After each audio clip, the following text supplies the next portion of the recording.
My eldest son, whom I raised single-handedly, is getting married. His fiancée is strikingly beautiful like a model.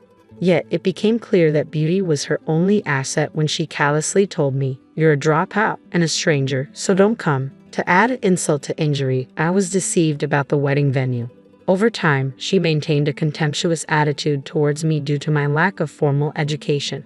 She even portrayed me as the unreasonable mother who supposedly canceled their wedding at the last minute. It was unforgivable.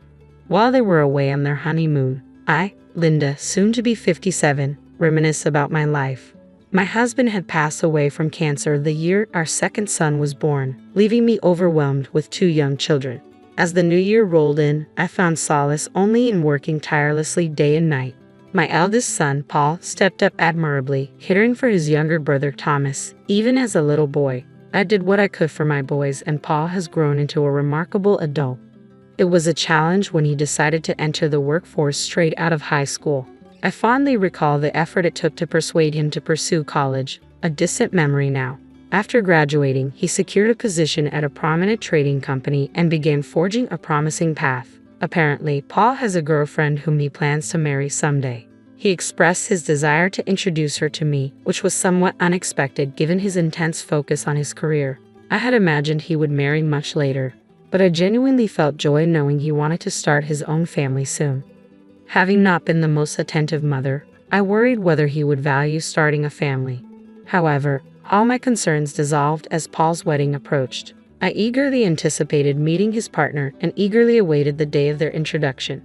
The woman who entered was slender and breathtakingly beautiful, momentarily leaving me speechless. I wondered where Paul had encountered such a beauty. When Paul introduced her, I was surprised to learn she was an actual model. He had met Sarah through his advertising work at the trading company. Sarah, 24 years old, appeared vivacious and made a favorable initial impression, though something nagged at me. She glanced around our home without hesitation, almost assessing her future in-law's residence, which unsettled me. Moreover, her refusal to even touch the coffee I offered didn't sit right with me. When Paul stepped away to take a work call, Sarah and I found ourselves alone for the first time. It was an awkward moment, and we struggled to initiate a conversation. "You'll soon be my daughter when you marry Paul, so feel free to talk about anything." I attempted to break the ice. To my surprise, Sarah looked taken aback by my words and then uttered something astonishing. "No need. I wouldn't seek advice from someone who didn't finish school," she said with a polite smile, leaving me momentarily stunned. Her smile seemed sincere as she continued, "Yes, I did leave school early, but I had my reasons. My father passed away when I was in middle school, leaving me, my younger brother, and sister with our mother. She worked tirelessly to support us, but there were limitations. I made the decision to start working right after middle school, against my mother's desperate pleas for me to at least finish high school. I have no regrets about that decision even now." I was taken aback and completely unprepared for her condescending attitude towards my education. It caught me completely off guard. "Well, I have a higher education than you, so what would I gain from consulting someone beneath me?" she remarked with a laugh, leaving me speechless. Now, the prospect of her becoming my daughter-in-law was starting to give me a headache. "Looks like you two were getting along well while I was on the call," Paul said upon his return, cheerfully breaking the tension. Sarah responded with a graceful smile, seemingly brushing off the earlier incident. "She's a delightful mother. I'm sure we'll get along just fine," she remarked. Hearing that, I almost choked on my coffee. Sensing my distress, Sarah asked with a laugh, though her eyes betrayed a lack of warmth. I sighed quietly, apprehensive about what the future held. My initial encounter with Paul's future wife, Sarah, was less than ideal. She repeatedly belittled me for dropping out of school, albeit seemingly without malice. Despite her unintended hurtful remarks, I struggled with the idea of her becoming a part of our family. Nevertheless, because she was Paul's choice, I attempted to accept her. After that first meeting, Sarah never visited our home again. I inquired with Paul about their wedding plans, and he assured me everything was proceeding as planned. He had already met her well-educated parents, both graduates of prestigious universities. They had first met during a seminar at the university where Paul himself had graduated from, and Sarah's parents had grown quite fond of him. When I asked Paul about arranging a meeting between both families, he awkwardly replied, "I'm good for now," leaving me puzzled about what he meant. It appeared that the wedding plans were well underway. Paul, occupied with his job, had delegated all arrangements to Sarah. Since Paul seemed satisfied, I find it difficult to intervene. At least he's handled meeting her parents with proper etiquette. Despite my reservations, I've chosen to observe quietly. More than 6 months after our initial meeting, Sarah reached out to discuss the wedding. Invitations had already been dispatched to various guests. They'd chosen a luxurious hotel venue, indicating a substantial gathering of over 100 guests. It's shaping up to be quite a lavish affair, a rarity these days. It sounds like you're planning quite a grand wedding, I remarked. Yes, my father owns a company, so through various connections, the guest list expanded, she explained. As I listened to Sarah, I started to have concerns about the planning on the groom's side. Paul has left everything to Sarah. I'm worried if they've considered the seating arrangements. I know Paul has left everything to you, but could you let me know who's coming from his side? I wouldn't want to be rude by not recognizing someone, I asked. Sarah responded with a hint of irritation. Sure, she said curtly. Everything's perfectly arranged, so there's no need to worry, she added, her tone coming across as somewhat condescending. I felt a surge of irritation, but I held back from raising my voice to a younger woman. The wedding was just a month away, and I emphasized the importance of having the date and time confirmed repeatedly. I asked Sarah for an invitation, but she explained they were only printing the necessary minimum. She didn't send one. We're trying to keep costs down, she said, leaving me unable to press further. I made sure to mark the date on my calendar so as not to forget. Paul had moved to a new house the previous week. The move seemed sudden, and I was left bewildered as I watched the movers take away his belongings. Paul, apparently unaware of the exact moving day, returned that evening to find his things gone. He chuckled it off, attributing it to Sarah's planning, and headed to his new home. I realized I didn't even know his new address. I assumed he would reach out to me, but so far, I haven't heard anything. On the wedding day, I dressed up and made my way to the hotel. Despite the celebratory atmosphere, I had some unresolved feelings toward Sarah. I felt like I wasn't being respected as the mother of the groom. As I entered the hotel lobby, guests, presumably from the bride's side, were gathering. I didn't recognize anyone, confirming they were likely Sarah's relatives.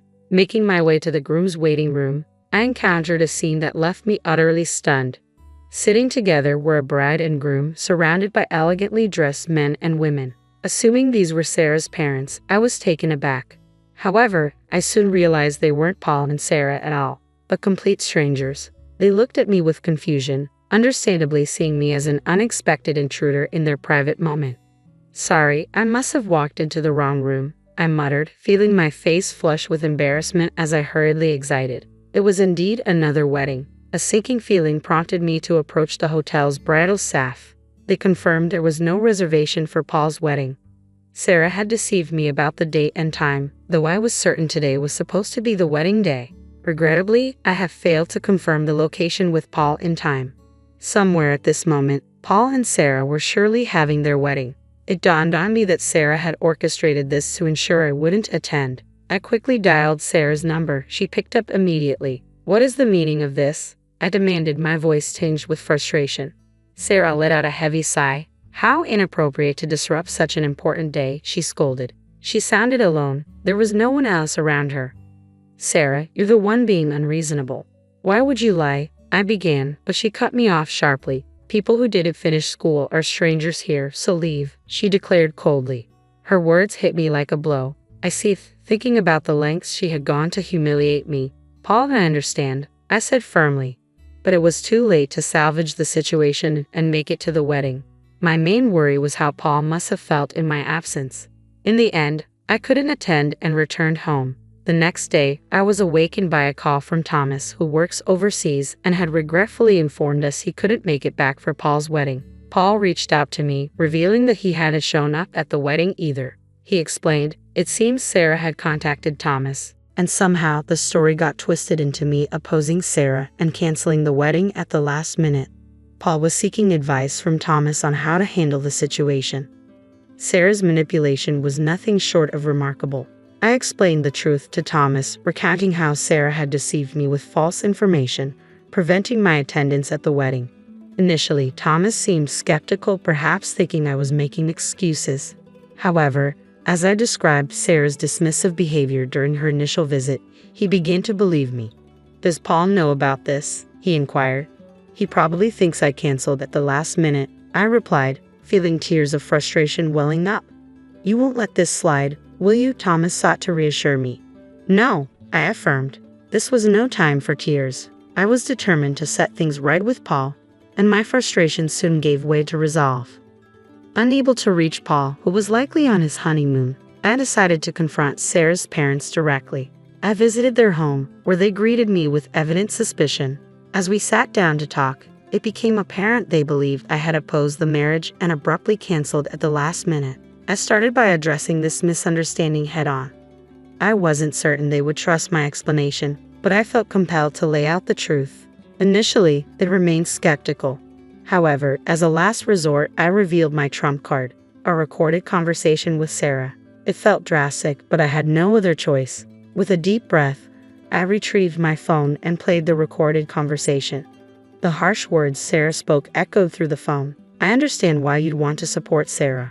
I'm a mother too, but please understand how painful it is to be excluded from my own son's wedding, I pleaded. Sarah's parents bowed their heads in silence, offering no apology. It dawned on me then. They had molded Sarah into the person she was, including her disdain for my lack of formal education. In that tense silence, I slid my business card across the table. Sarah's father's eyes widened as he examined it, then looked back at me. I'll do whatever it takes, I vowed. Paul returned a week later from his honeymoon, during which I hadn't heard from him. I feared Sarah might have influenced him, but it turned out to be an unnecessary worry. As I heard the front door open, I stepped out of the living room to find Paul walking in. Upon seeing me, he hurried over to apologize. Mom, I'm sorry I didn't realize what was happening. Soon after the newlyweds returned from their honeymoon to their new home, Sarah's parents paid them a visit. Without time to settle in, Sarah found herself confronted by her father, Joseph. What's going on? Paul, caught off guard, was stunned as Joseph burst in, shouting at Sarah. Sarah hesitated briefly under her father's anger, but her resolve quickly kicked in, leading to a heated exchange between father and daughter. Your actions are tarnishing our reputation, he thundered, tossing my business card at Sarah. She picked it up, her face draining of color as she read my title. Unknown to Sarah, I held the position of president at one of her father's crucial business clients. Despite leaving school early, I worked diligently and earned respect, rising to this prestigious role. Additionally, her father's company acted as a subcontractor for mine. Just 3 days earlier, I had terminated all contracts with his small parts distribution business, which relied heavily on our company for over 80% of its orders. It was understandable that he was upset. You need to apologize to Linda immediately, he insisted. Sarah hesitated, clearly confused. I don't see why I should apologize to someone like her, she retorted stubbornly. It was then that Paul began to grasp the truth. Reflecting on Sarah's behavior, he started to notice several inconsistencies. He apologized to me for believing Sarah's fabricated story about my absence on the wedding day. Mom, I forgot. I should never have doubted you. I'm truly sorry. It's all right, as long as you understand. But I won't reverse my decision regarding the company. I can't continue business with someone who discriminates based on education, I asserted. Paul nodded in agreement. Then he declared, the marriage is over. The scandalous news of a divorce right after their honeymoon spread rapidly. Paul apologized to the guests and reimbursed the gifts from his side at his own expense. Allegedly, there was no response from Sarah's guests. When her guests requested reimbursements, she reportedly caused a scene. The divorce was a difficult process, eventually involving lawyers. The recorded evidence I provided played a crucial role in the proceedings. Paul joked that divorcing was harder than getting married and mentioned that Sarah's father's company was now facing bankruptcy, despite attempting to return to modeling. Sarah found her reputation too tarnished for any agency to hire her. Recently, she's been spotted intoxicated, still harboring resentment towards me. The dropout old lady. There's been no sign of remorse from her. Perhaps further setbacks might prompt some introspection. Back at home, Hall suggested renovating our old house. It seems he's in no rush to remarry. I'll focus on my career, just like you, Mom, he said, bringing me joy. I felt reassured that I have fulfilled both parental roles effectively. Just be more cautious in your choice of partner next time, was my only advice. Paul nodded, looking somewhat sheepish.